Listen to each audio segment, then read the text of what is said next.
Oye, mi gente, you're listening to the Red Lips Real Talk podcast, where we talk about life, love, and everything in between. You already know. It's time to get real. Dale. Welcome back to Red Lips Real Talk, where sunshine meets sold signs. Today, we're diving into the vibrant world of South Florida real estate with someone who knows how to turn for sale into sold faster than you can say ocean view. She's got style, hustle, and stories from the beautiful Southwest Florida market. From luxury condos to beachside bungalows, she does it all with flair. So grab your iced coffee, crank up the AC, and get ready to meet the powerhouse making real estate sparkle under the Florida sun. The beautiful Tina Murocco, the woman making waves in the South Florida property scene. Welcome, Tina. Thank you, Jasmine. Thank you for having me today. I'm so excited to be part of your show. Oh, no. Thank you, Tina, for being here. I know you're a very busy lady, and I'm really excited to have you here. But can I just say that your fashion is always on point? I try. All those years in retail. So when you got into the real estate scene, was it always something that you were passionate about or just fell into your lap? How did that happen? You know, I've been in sales in a lot of different ways for a lot of years, and I was always interested in real estate. And I got into real estate kind of as HGTV was gaining in popularity. And my husband was always like, you might be really good at real estate. Why don't you give it a shot? And so when I got licensed, it had been something that I was thinking about for probably almost 10 years. Wow. So, yeah. 10 years. Mm-hmm. Did you have a mentor or somebody that kind of was like, let me teach you the ropes into this, or you did this all by yourself? Yeah. Well, actually, when I first started in real estate, I started on teams.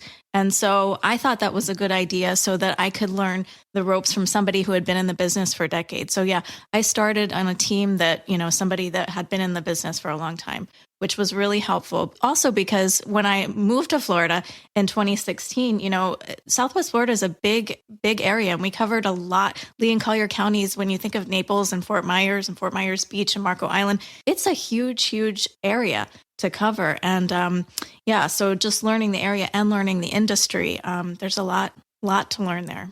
Okay. So can you remember your very first deal and what you think went right, or maybe something that went wrong? My very first deal. Yes, I remember my very first deal. It was somebody that I was working with. So remember back in this was 2016 or 17, we had a lot of foreclosures in the area. And so I had customers that were really looking for a great deal. So we looked a lot. And so I went into a lot of areas. They were really looking like bargain hunting. Okay. And so I went into a lot of properties that weren't necessarily safe. Some of them didn't have electricity on. So after I did that a couple of times, I was like, you know what? I'm really not comfortable going in some of these by myself. So I took somebody along with me while we did it, because the customer was virtual. So we were doing virtual tours, and yeah, it was an interesting entry into real estate. I was like, is this how it's going to be? But quickly, that turned around. Do you get a lot of that still virtual? Virtual, absolutely. And I would say so many people start looking in this area, in Marco Island and Naples. They start looking because, they vacationed here. Mm-hmm. And so they'll contact a real estate agent. They'll be like, I'm coming down in a couple of weeks. I'd really like to look at some properties while I'm here. But in the meantime, if you see anything, that might fit my parameters, or, that is a good deal, let me know. And so oftentimes we're able to find some things that they might be interested in. And I give them a virtual tour of the neighborhood, or just kind of pop into the condo or house to take a look and, kind of show them around. And that also gives them a better sense of, what it's like to be with me, like one-on-one as a salesperson too. So yeah, absolutely. Lots of virtual. That's funny, because I remember Maritza saying someone told her they accidentally bought a house in another state. I think that happens quite a bit. It does. Yeah. You fall in love with the area. With the photo. Right.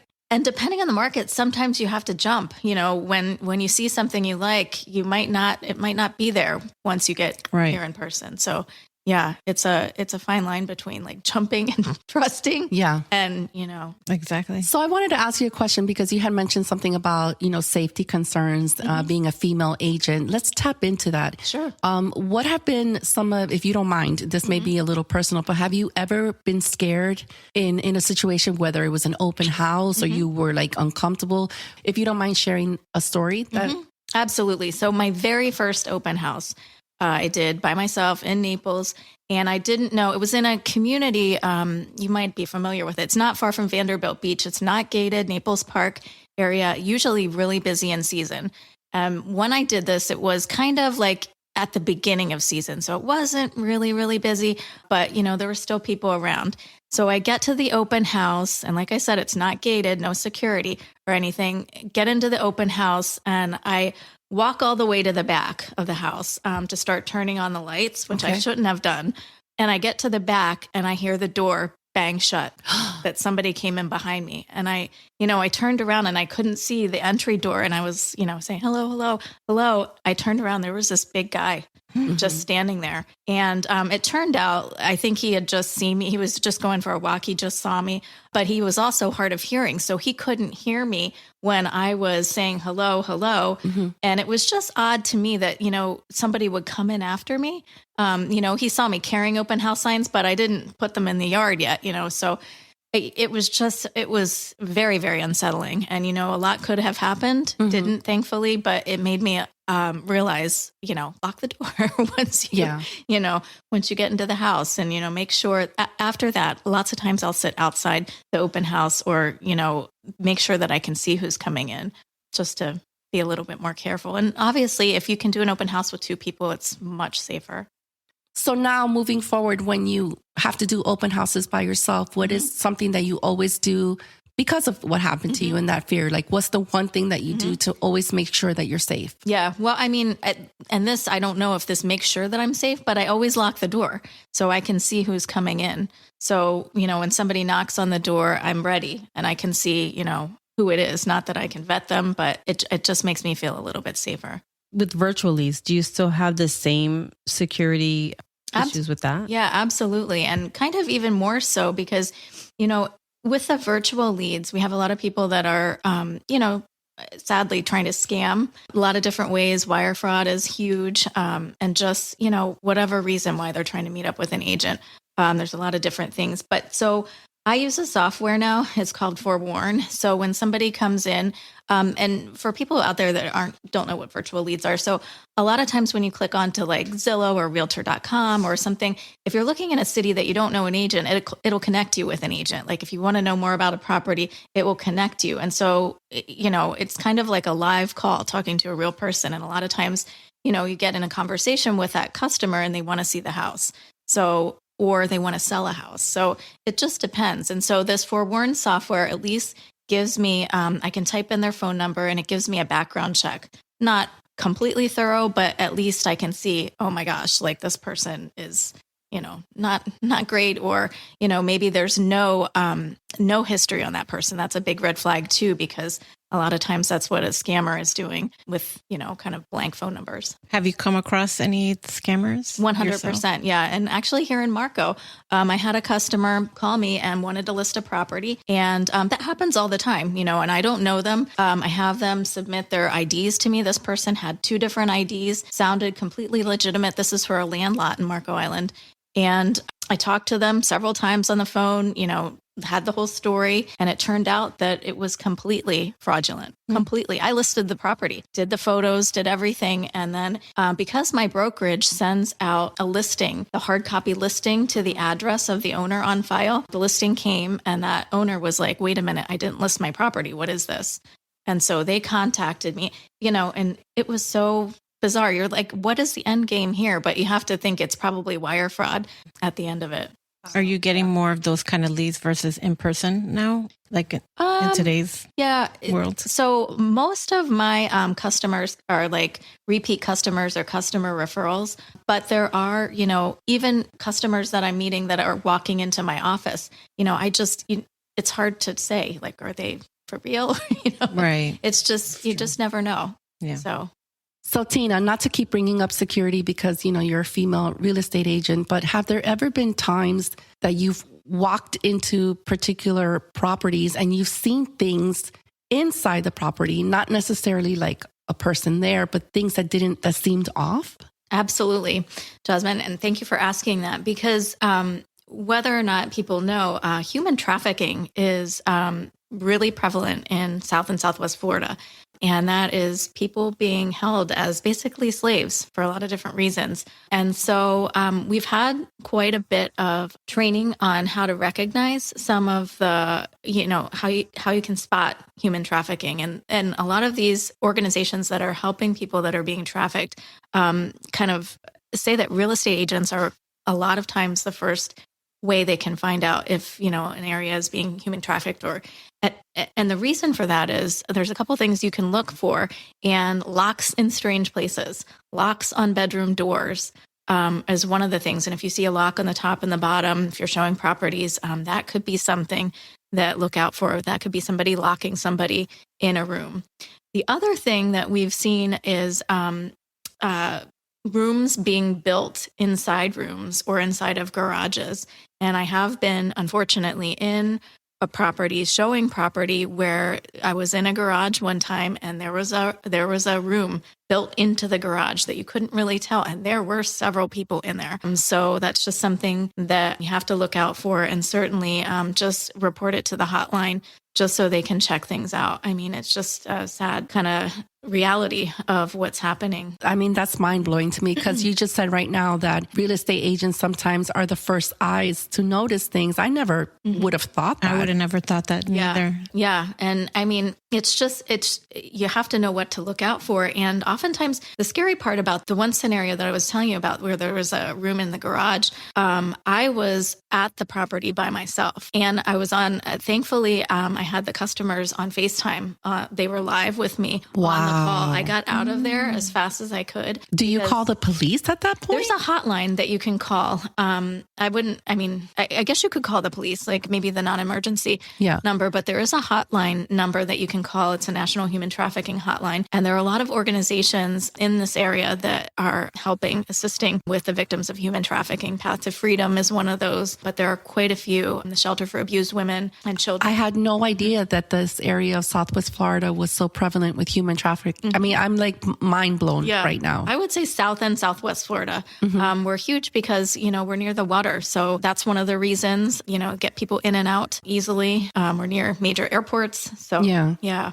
That's crazy. So that it makes sense. These are properties that are probably being rented out? Not necessarily. So these are properties that are being sold. The properties that I'm in, they're listed. And so what's happening is there's people in there, that are being held. Whether or not the owner knows, it could be a tenant in there. That's what I mean. Right. Yeah. Okay. So yeah, a property that's being sold is possibly rented. It's not wow. Also, so the owner is renting it to someone, and the owner doesn't even know that that's happening in certain situations. Oh my God, that's wild. That's mind blowing. That's to me, I would be like so like if I was the landlord, I would be devastated. Right. Yeah. Yeah. Right. Yeah. That's incredible. Incredible. But we can help. Just keep your eyes open. Yeah. Well, thank you so much for sharing that because honestly, I had no clue that was something that real estate agents were kind of the first eyes sometimes. Sometimes, yeah. Yeah.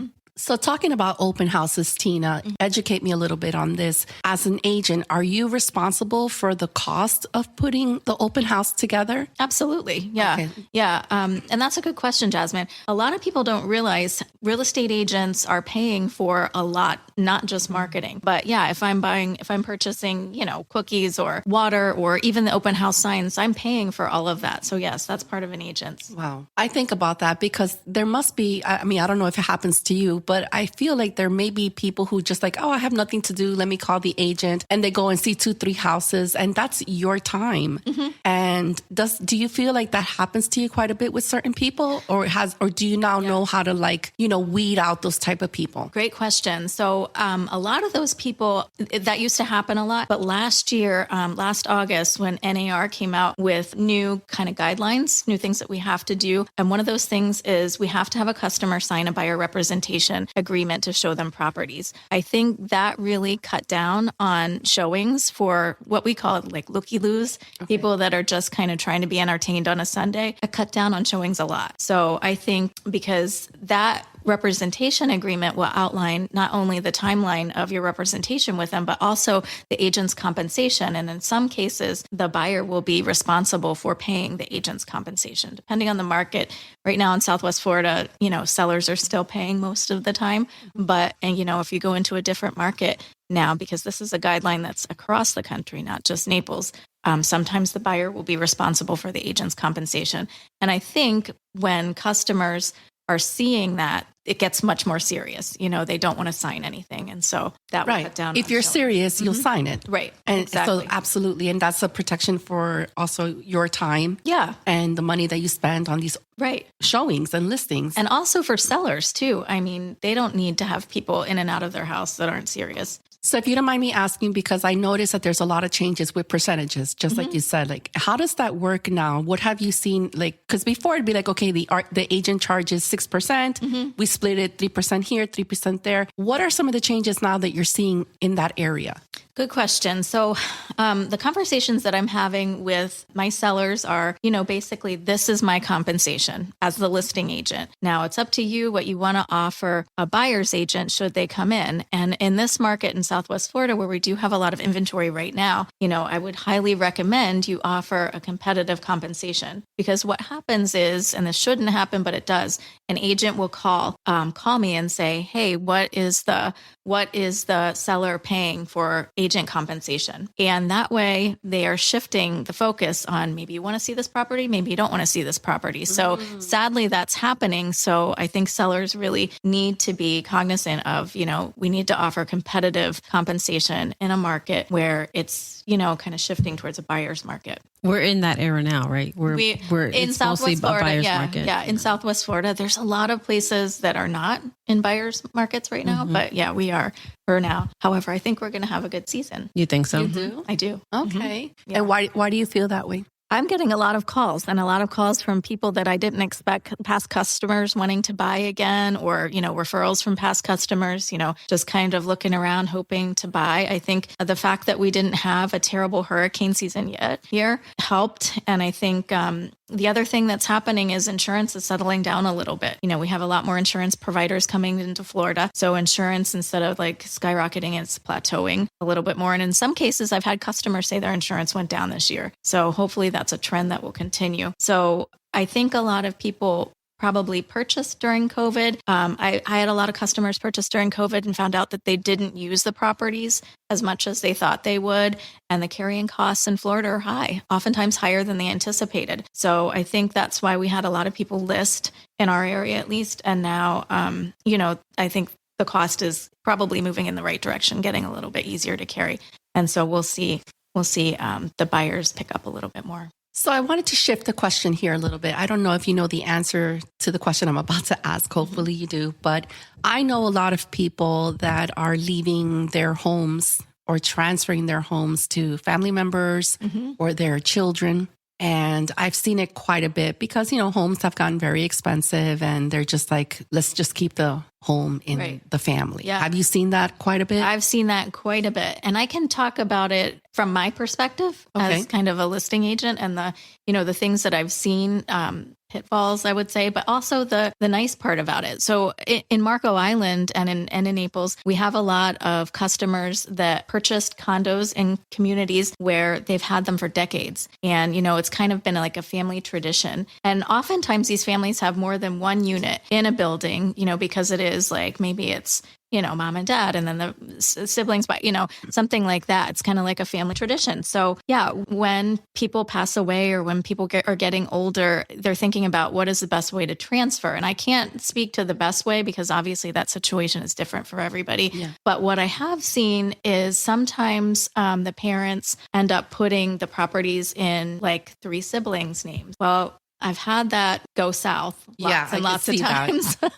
And the reason for that is sometimes, one of the siblings can't afford the upkeep of it. And that causes a rift between them. Sometimes one or two of the siblings want to sell, the other one doesn't. And that one can't afford to buy them out. Or, if they list the property, not all of them agree on the agent. And so that causes some issues there.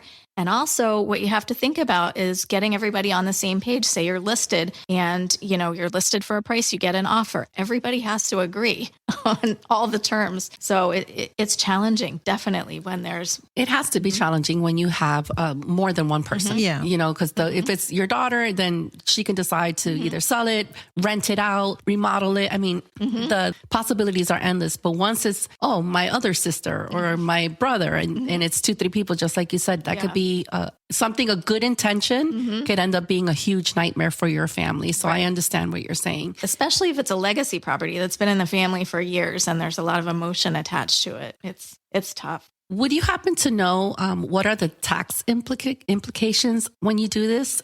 It depends on the scenario. So that's best. Talk to your wealth advisor, talk to your attorneys. I would say it's just different, and different scenarios have different tax implications. Yeah, I can imagine that, because I asked these questions because actually a few people were like, mate, since you're doing this show, maybe you can ask, because I actually know so many people who want to do this. Yeah. And they have more than one child. And they're like, I want to do the right thing. But it's a conversation that I think you need to sit down as a family, figure it out first before you do it, because like you said, it can cause problems. So Tina, if you don't mind, can you share a story about a deal that totally changed how you think about this business that you're in? There's so many of them. So many good and so many bad. I think... let's start with the bad one. Yeah, well, I would say, going back to what we were talking about with the families, that there are multiple people listing, on the deed. And it turns into a nightmare for everybody, and it's not something easy for me. It's not something easy for the title company. It's not something easy for the siblings or, the children, everybody involved. So, that I will say I've gone through it quite a few times, and it's tough. So that makes you really think about, like you said, think about things that in your own family, like what could happen, or what would I like to do, or what would I do differently based on the scenario that I've encountered. I've also, learned a lot about people. I think a lot of times when people are purchasing properties here, they don't necessarily know what they don't know. And they oftentimes rely on family or friends or bartender or like somebody in their community, neighbor, who is telling them information that might not be right. And oftentimes they believe them rather than, the expert. And it's so funny to me, like who they believe and who, it's just tough. And trying to, make sure that you're citing your sources and making sure that they trust you as an expert is so, so key, because oftentimes, I don't want to be discredited because, somebody, my friend said this, my friend said that, my friend said, don't buy in this neighborhood because of this. And it's not true, so it's just tough trying to dispel You're competing with other people's opinions. Right. Yeah. Exactly. What is some great advice that you think you can give, given your experience, to first-time home buyers, especially young couples, or they're thinking about starting a family? Like, what are in your opinion, things that they should really know before they get themselves into this? Oh, yeah. I think the first thing, if you're financing, number one, connect with your lender, know all of the costs of purchasing, because I think a lot of people, they go online and they go to the mortgage calculators and they see how much they can afford. Well, that's good, but it's also, there's a lot of costs there that might not necessarily be on the calculators. HOA fees are very different. Taxes are different based on where you are. There could be a CDD. There could be special assessments. Homeowners insurance is different based on the scenario of your place. Flood insurance, is that required? So I think just doing as much homework before you start touring properties and falling in love is so key, especially for the first-time home buyers and first-time home buyers in Florida, I would say, because it's so different here than it is, and up north, New York, New Jersey, Illinois, like it's just different. So just doing your homework and finding out. That's really great advice, because think about it this way: it's like if you're going to get married and you go and you try on all these beautiful dresses, but your budget's $2,000, but yet you're trying on a $10,000 dresses and you fall in love with that $10,000 dress, but you know you can't afford it. So it's the same mentality. It's like you need to know what your finances are, what's really important to you before you even start seeing homes.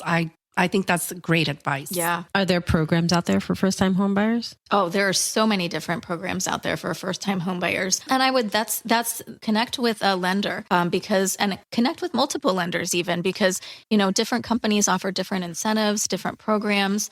There's a Hometown Heroes program now that applies to, police officers, people in public service, firefighters, teachers. So I would there's a lot available, a lot of incentives. I didn't even know about that. Hometown Heroes, is that what it's called? That's incredible. I'd never heard of that until right now. Yeah. So you're right. You have to kind of like do your due diligence and see what's out there for you because I'm sure there's some pretty amazing programs all across the board. Definitely.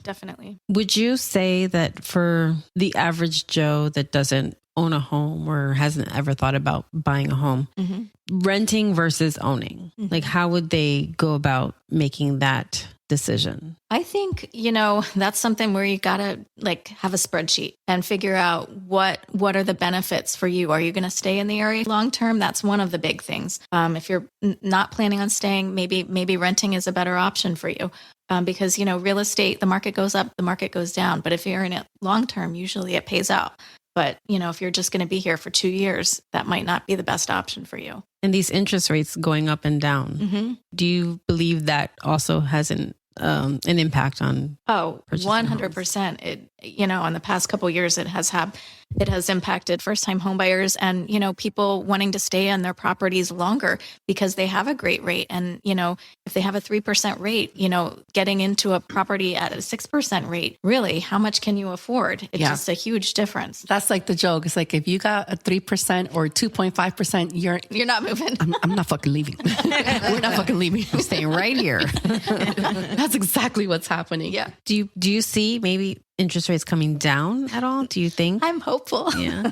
We all are hopeful that they'll come down. Will they come down to 3%, 2.5%? I don't think so. But, who knows? Yeah, I think that's far, far and away. Yeah. I was just listening to I think it was DeSantis where he's really pushing for no property taxes in Florida. And I was just thinking to myself, that's going to make real estate go through the roof. I mean, do you agree with that? I agree with that 100%. Property taxes are so outrageous. They're in outrageous. Some states and yet communities. Yeah. And so I do think that will make that'll drive a lot of people. I think property taxes, obviously, they pay for so many amazing things in our community. So it's a double-edged sword. Right. But my personal opinion, it's like, the elderly that are living off of Social Security and their house is paid off. Those are people who definitely should not be paying property taxes anymore. Again, this is just my opinion. And something that I struggle with is if you bought your house for $400,000 and now it's assessed at $700,000, for example, why are you taxing me on the assessed as opposed to what I actually bought it for?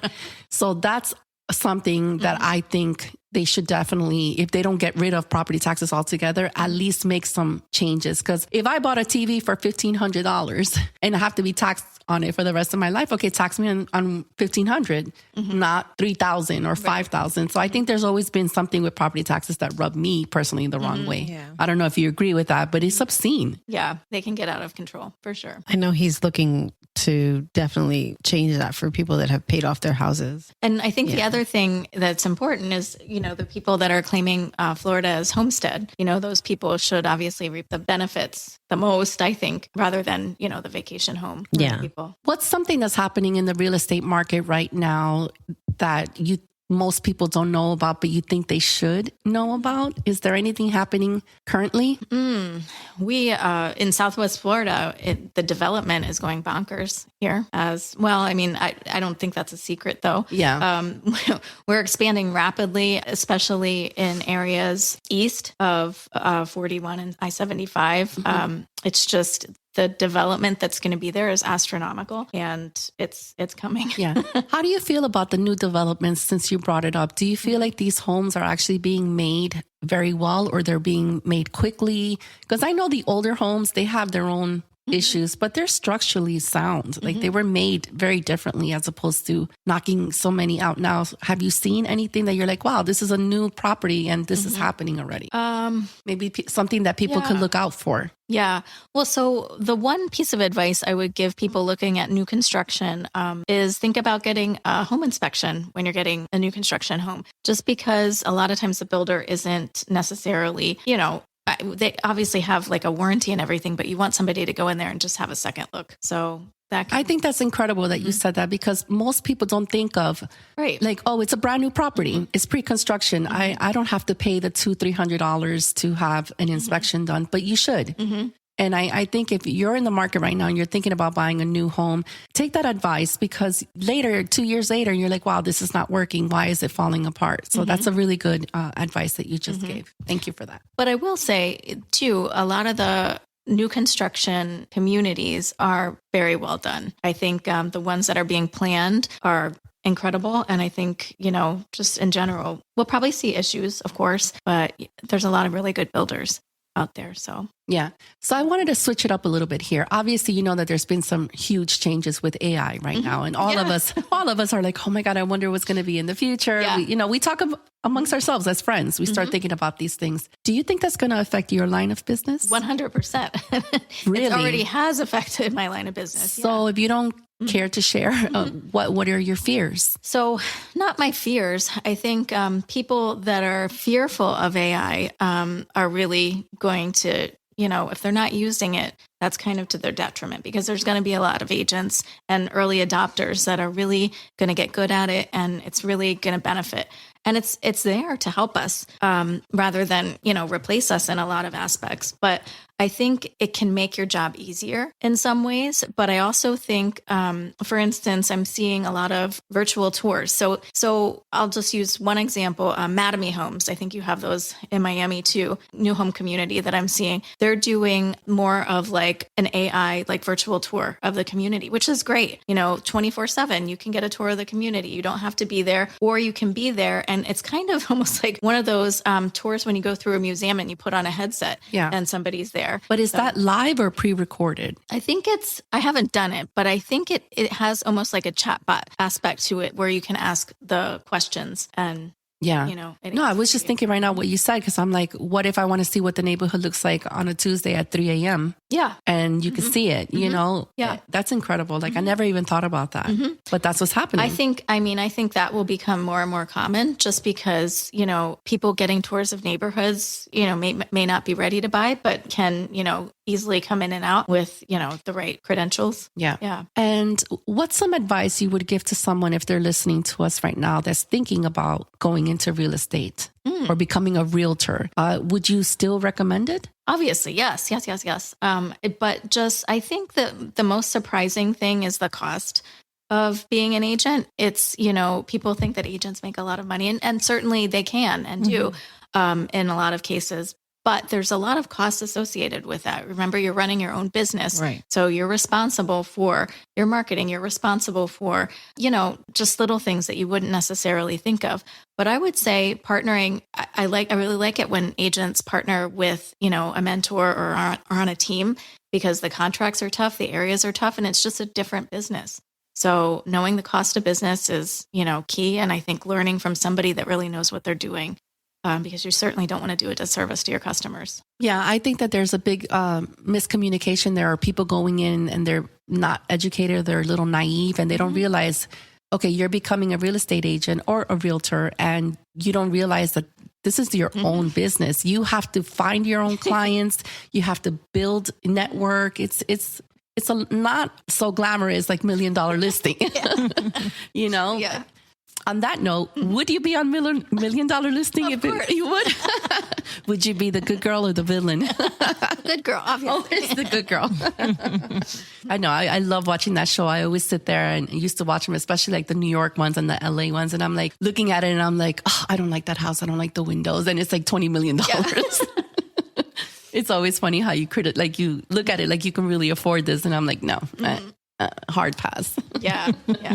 Are you working yourself with any of these AI apps that you were talking about? Yeah, definitely. So, I'm starting to get into it a little bit more. My marketing's starting to use it, but I think it's great for like social media. I think it's great for property descriptions. I think it's, it just, it obviously checks, but it adds more depth and, gives you more options and, kind of, I like how you can change it up and, give me a more luxurious style, give me more coastal style, or target it towards this audience or, that type of thing. I think it's great. Tina, has there ever been a time that you sold a home and then a couple months later, that person you sold the home to wants to sell it and they want to get, yes. I'm so glad I asked that because I heard and I was like, that can't be true. Someone invested all this money, all this time, and then they're like, I'm out. Mm-hmm. Care to share?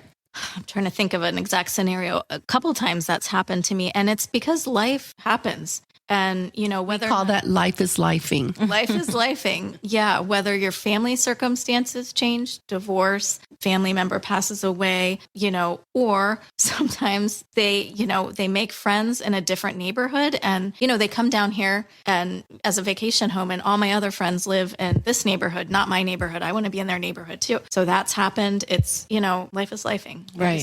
Yeah. So I'm surprised to see how, because to me, that's like such a huge investment. Mm-hmm. It's life-changing to buy your first home or a second property. Mm-hmm. And then a couple months later, you're like, no, we're selling. And I always like, wow, like there's people who actually do this. Actually do that. And sometimes you make money depending on the market. Really? Yeah. Oh, mm-hmm. Okay. Do you think that's possible in this market right now or not really? Yeah. In this market, it just depends. Because right now we do have a lot of motivated sellers. A lot of properties have been on the market for a long time. And I think the other people that can really make some money, we have a lot of properties here that need to be updated, that haven't been updated in decades or even 10 years or haven't been maintained. So if you're willing to put that, TLC into a property, a lot of people here can't or, just aren't here, just don't know the contractors. So if you're somebody that can put the investment in, you can get it out pretty quickly. So I have a question in regards to when you're finding an agent that you really want to work with. Mm-hmm. In your opinion, what are some red flags that we should look out for an agent that we're like, that may not be something that I'm comfortable with? Yeah. Sometimes it's so hard to tell. But like I was telling you before, I like when new agents are on a team because that way they have contract support. That's huge. You're writing a contract for, $500,000, $1 million, something like that. And if you don't have somebody that knows what they're doing, they could cost you a lot of money. So just, do your research. In what way can they cost you a lot of money? A contract, you can be responsible. A buyer could be responsible for special assessments. A buyer could be responsible for, taxes or transfer fees or something that normally they wouldn't have to pay. I had that happen. An agent came to me on one of my listings, and when I read the contract, it's not my job. If the agent doesn't know how to write the contract as, a listing agent, I feel bad for the buyer. But on the other hand, it's my seller's benefit. Right. So it really, it costs their buyer, several $1,000s. Oh, wow. And so, it's just, and it's difficult, Tina, because it's a good situation for your client. It's a great situation for my client, but yeah, I just feel sick to, had they had a diligent buyer's agent. Yeah. No, I hear you. Yeah. Yeah, that happens. Mm-hmm. I've had that happen, or a family member had that happen to them. Really? They didn't realize that the agent didn't know certain things. And then at the end, it's like, wait, I have to come up with another $5,000. And I shouldn't be picking on new agents either for this, because I've seen if agents aren't keeping up, things happen, change quickly in real estate. So if they're not keeping up with the forms, they're not keeping up with the training, they could just not know. And well, you can be a new agent, but just like you said, if you have a strong team and you have people helping you, you can be a great agent. But if they leave you all alone, and you got to figure it out on your own, that's something that you should really know when you're doing business with an agent. Right. Do they have the support? Because you can give them a chance. Yeah, for sure. But you have to also make sure that they're going to protect you, just like you said. Definitely. So Tina, being in this line of business that you're in, you said you were in and out for about 10 years, right? Have you felt burnout from this or any type of emotional fatigue from this? And if so, could you share some examples? Definitely. I think when I first got into real estate, we were in, a really, really solid buyer's market. And it was, when I first started, we were in season and I was touring people around. They wanted to see 15 or 20 properties and, just make lowball offers. Like I'm talking like 50% of the list price. And it was over and over and over again. On the flip side, that gave me really good training of the neighborhoods, the communities I was in and out and in and out. So I learned a lot, made no money, but I did learn, the questions to ask. Are they serious buyers? You really learn to figure out, is this somebody that I'm just entertaining? Or, is this somebody that's actually going to buy? So that was months and months of that. So it was exhausting. And I thought, what did I get myself into? On the flip side of that, when you're in COVID, I also felt like it was a great market for agents, but it was a horrible market for buyers because, I had buyers where I was writing contract after contract going way over list price and they couldn't get anything. You know what I mean? Like the best, doing the best of the best, escalation clauses, cash deals, I felt like I was failing them over and over again just because it was so outrageous.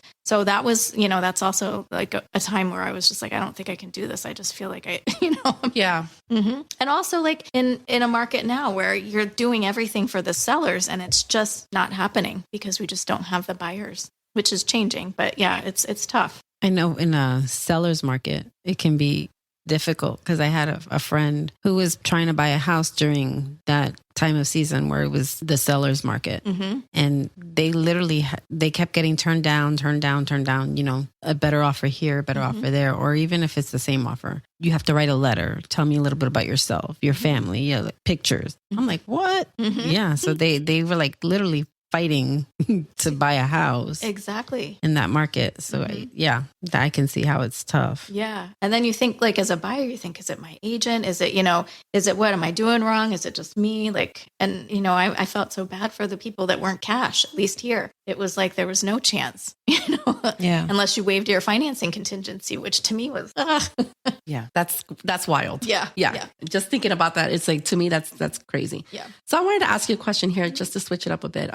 How do you, Tina, personally describe success in real estate? And has that definition evolved on how you started 10 years ago and how you think today? Because most people would think that the success is more money, money, which yes, but sure. Is it just that, or are there other No, areas? I would say no, it's not. Actually, it's not the money. The comfort or the transactions that have been the most rewarding for me are when I have an ecstatic seller or buyer. Then I feel like I really did my job, regardless of how much money I made or not. It's just my job is to get the transaction done and get it done, as beneficial to like my buyer or my seller. And when that happens, it's just so rewarding. It's definitely not about the money. And that's what makes you special, Tina. For someone who's thinking of becoming a real estate agent or a realtor, how many years do you think they would have to foresee before they actually see some good? Mm-hmm. Oh, it just completely depends because I've seen agents their first year just knock it out of the park. They're killing it. Yeah. Killing it. I think it's the hunger. It's the hunger. Yeah. And I think also the willingness to work because successful agents work a lot of hours typically. And it's just, you have to stay on track. And even some of the stuff that we do is so like monotonous, like over and over and over. It's like this again. But I think it's the agents that stick with it and find a system. And, those are the ones that can be successful pretty quickly. But I will say you definitely need to have some money to start. Can't just start with a zero bank account. Yeah. It's like you say, you're running your own business. Mm-hmm. So nobody's there pushing you. Nobody's there. Mm-hmm. You have to push yourself. Mm-hmm. You have to have some kind of funds. Gas money. Yeah. All of that because it's And you're working nights and weekends. Oh, yeah. Right. If you're not putting in the time. People are working 9 to 5, Monday through Friday. They're probably not able to see. So you got to work, and that has to affect your personal life. It does. It does. Mm-hmm. If hopefully this is not too much of a personal question, but has that impacted your relationship at any time? 100%. Yeah. Yeah. Oftentimes, I was running out of dinners, writing an offer or, it's just, my husband is not happy with it, but he's used to it by now and he understands. And I feel like I got better at controlling it more, but yeah, it's still a lot of weekends, a lot of nights. Right. Is the people more available in the evenings and weekends than they are during the day? Like the hours?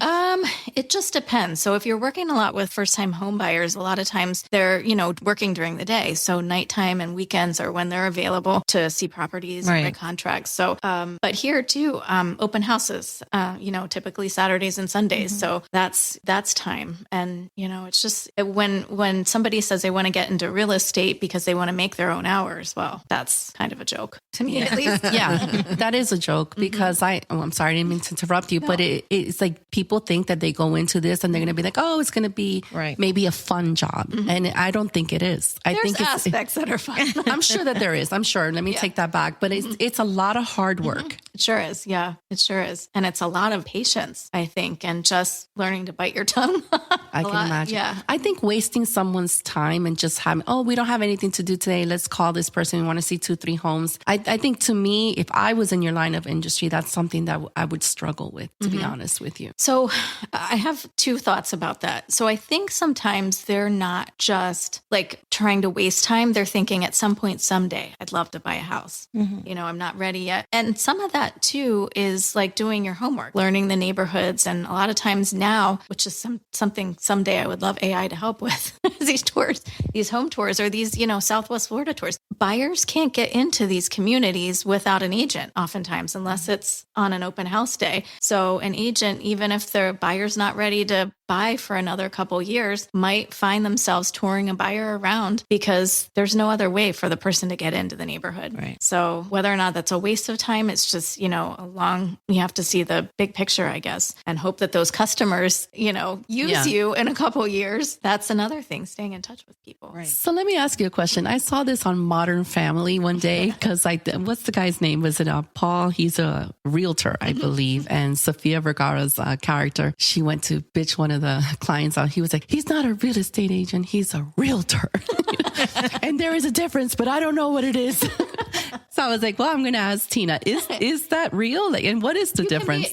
So you can be a real estate agent and not be a member of the National Association of Realtors. So National Association of Realtors is that realtor designation. Got it. Yeah. So that's what it is. Yeah. Thank you for answering that question. So Tina, this is a fun question that I wanted to ask you. What is a dream listing of yours? Something that you would drop dinner and be like, honey, I'm sorry, I'm out of here. Like, is there a dream listing that you would just love to be involved in? That's a good question. I've had some dream listings, I think, that are like really exciting, beautiful properties. But I think it comes down to not just the home, but the customers too. Is it something that the customers are great to work with or are they not? So, I think there's 2 sides to that. Is it a dream house or is it a dream relationship with a client? On that note, have you ever fired a client? Have you really? Yes. Because I was thinking there had to have been times where you're like, I just can't work with this person. Care to share that story? I'm trying to think of the specifics, but definitely buyers where they're disrespectful or it's just not a match. And sometimes even when they just call in and I'm talking to them, I, can say, I think you're better off contacting a different agent. Okay. Just because. Do they get upset when you say that? No, I think or offended? I think they're surprised maybe because they think, I don't know if they think all agents are desperate for business, but it's just, at a certain point you realize right off the bat that this is not going to go well. Yeah. Yeah. And I think that comes also from being an agent you've been an agent for quite some time. So you're able to say, no, this is not going to work out for me, as opposed to maybe someone who's just starting and it's like, I'm going to deal with it. Yeah. Well, and there's certain things I can do and I can't do, and I'm not going to work for free either. It's just, is it because they're trying to ask you to lower your percentage more? Sometimes that's a thing that they're asking me to do. I've had customers ask me to work for free before, with, trying to have the other side pay. They're not going to pay, but the other side's going to pay. Okay. So if I'm understanding correctly, they don't want to pay you, for example, let's say 3%, but they want the other agent to give up their 3% to give it to you. Right. Yeah. Okay. That makes sense. Yeah. So just looking for a deal. And the other thing is, when customers are just unrealistic, they give you their wish list and I tell them, okay, your range with everything that you've given me is this. And they're like, no, I'm not paying that. Well, I'm not a genie. Yeah. Yeah. Yeah. Yeah. How many of your friends and family ever throw that at you? Let's see. I really haven't had friends and family do that to me. I can't think of any. I mean, I've had friends and family with extremely high expectations, but I haven't had to fire any of them yet. Yeah. I know someone who had, like, they were asked to do all these things and they didn't want them to charge them for Right. it. Yeah. Yeah. I've had that happen. My husband often says that he's my worst customer. Why is that? He has high expectations. So when you were buying your own home, how did you do that? Were you your own? Yeah. Yeah. Okay. Yeah. We've bought and sold a lot of property. I think we're on our 13th house together. 13. Seriously? Yeah. 13. Wow. Mm-hmm. So you're the person I was talking about earlier that bought a house and then would sell it maybe like less than a year later? No, not a year later, but we've bought and sold a lot of houses, and it's just, I'm in the industry. So when I see something, or he decides he wants to be a boater and not a golfer, or, just a different scenario, I see a good investment. Have you ever sold a home to somebody famous, a celebrity? No. Surprised with this market, like were the area that you represent. You would think so. Yeah, I can't think of anybody that would be like well-known, renowned. Not yet. Not yet. I'm open to that. So if you don't mind me asking, what is the norm that you're seeing right now with commissions? We don't talk about commissions too much. We're not really encouraged to do that. Okay. I will say I haven't seen a huge decrease. I think a lot of, when NAR came out with a ruling last year, I think the fear was that, agents weren't going to get paid anymore. We would have a lot of agents come out of the industry, which we have seen quite a few agents leave. But I think it's more because the rules have changed. Like every time there's a big shift in something, any industry, you get people that come out, but we get people that are coming in because, this is the new norm. So I haven't seen a huge downward shift in commissions in our area, but that's not to say it's not coming, but I think other areas may have. Yeah. So I wanted to ask you a question because I think people are very emotionally attached to their homes. So when they decide to put their house up for sale, I think a lot of people are wanting to list it at a price that they feel their home is worth, as opposed to reality. Right. And that is a very delicate conversation. So have you found yourself in that situation? And if so, what do you think is the best way to let them know, okay, you want to sell your house for $1 million, but you got to do the kitchen, you got to do the bathroom, or the comps in the area are $850. How do you do that without hurting their feelings? Oof. I think it comes down to just facts. That's the only thing I can turn to, even despite, the emotional attachment. It's just like, this is what this home sold for. This is your house. Like, what does your house have that this doesn't have? Like, let's go through it. And if you were a buyer, what would you say? Would you pay, $1 million for a house that's worth $800,000? Would that be a try? Would you go see a house? Even. So, yeah. The other thing that we run into now is not even like necessarily emotional attachment. We have a lot of sellers that don't need to sell. So they just want to throw it out there, test the market, and just let's see if I'll put it on in season, and, I'm not taking less than $1 million, but let's see what happens. And the house is worth $800. I see it all the time because I've seen people and you're like, no one's going to buy it at that price because the neighbor who has a place that's pretty identical to that just sold it for $300,000 less, and it's fully remodeled. Right. So I just feel like, what are they? It makes no sense to me. That makes no sense to me either, because what else could you be doing? I know you don't need to sell, but what else could you be doing with your money that instead of like paying out, because like we talked about, the cost to carry in Florida is not low. So what else could you be doing with that money rather than just sitting here with it, not using it? The reality is people will pay what they want to pay. Like, that's it. Right. Just because you think it's worth it doesn't mean someone's going to pay for that. Yeah. And as a listing agent, it's, do you take that listing knowing that your seller is, is the seller, a lot of times you don't know until you get an offer. Like the seller might say, I'm firm, I'm not coming down. And then they do. Right. So it's just kind of a gamble. If it's that far off the mark, it's just not worth taking. I was wondering, when you are dealing with the other agent, right? There must be situations where you're not getting along with the other agent or you're not meshing well. Is that something that's common in the industry, and how do you surpass when you got that problem? Yeah, I mean, it just comes down to business. Like we got to do, like we're both in this transaction together. Our goal is to get to the closing table. And regardless, I think sadly, like the less interaction you can have with them, the better. But I mean, you have to keep the communication open because that's what's going to get the transaction to the table. So, I mean, you can't just hide in a hole if you hate the agent. It's just, you just have to get it done. Do you find yourself competing with those websites like next door? Is it so where they buy the home at like 2%? We haven't had, that I know of, we haven't had that be a big deal around here. So, and I think that could be because we have so many absentee owners. It's tough for them to have an agent that doesn't have full service here because they need somebody that is in and out of the house. They need somebody that's there. Yeah. And a lot of those agents don't really do anything that are, they'll put the transaction online basically, but it's not like it's a full service. Is there another market that you've been wanting to tap into that's outside of the market that you're in now? You mean like the areas that you represent? So I've actually scaled back some of my areas because the drive time, it doesn't work for me. I do a lot less in Fort Myers than I used to.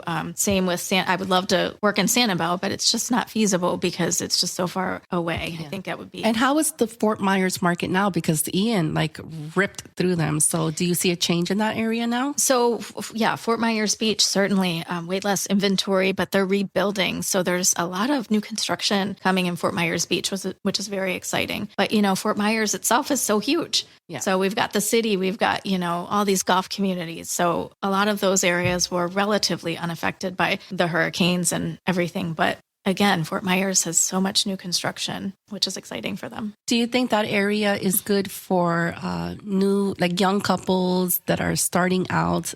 What areas do you think would be affordable for younger couples? Yeah, so compared to a Marco Island or a Naples, Fort Myers definitely has a great price point, and so does Bonita Springs and Estero. We're seeing Estero, lots of new construction there further east, and the neighborhoods are really nice. But again, with those neighborhoods, you just have to look at the HOA fees, the insurance, the whole picture. But yeah, great neighborhoods, tons of amenities that appeal to a lot of different populations.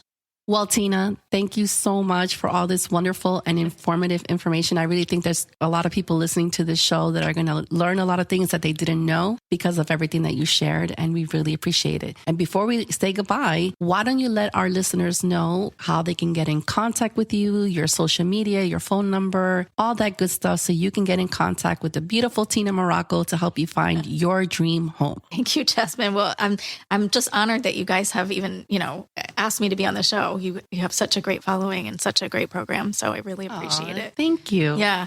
So you can reach me. I'm on Instagram, TikTok, Facebook. What's your TikTok LinkedIn. name? Tina Murocco.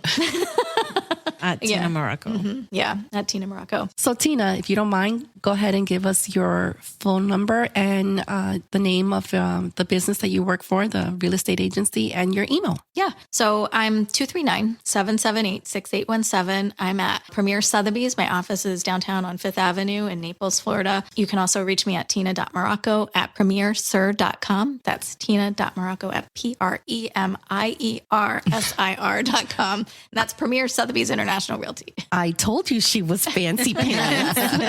I told you she was fancy. Well, and that's a wrap. Another episode sold, sealed, and delivered. Remember, folks, always read the fine print and make sure that you read those contracts. Unless it's the Wi-Fi password, you'll be fine. Catch you on our next episode. Hasta la próxima. Thank you for listening. Make sure to subscribe to our show so you don't miss an episode. We will be dropping an episode every 2 weeks. Oh, yeah. No, seriously. Subscribe now. So just chill to the next episode. Follow us on Insta and TikTok. Hasta la próxima.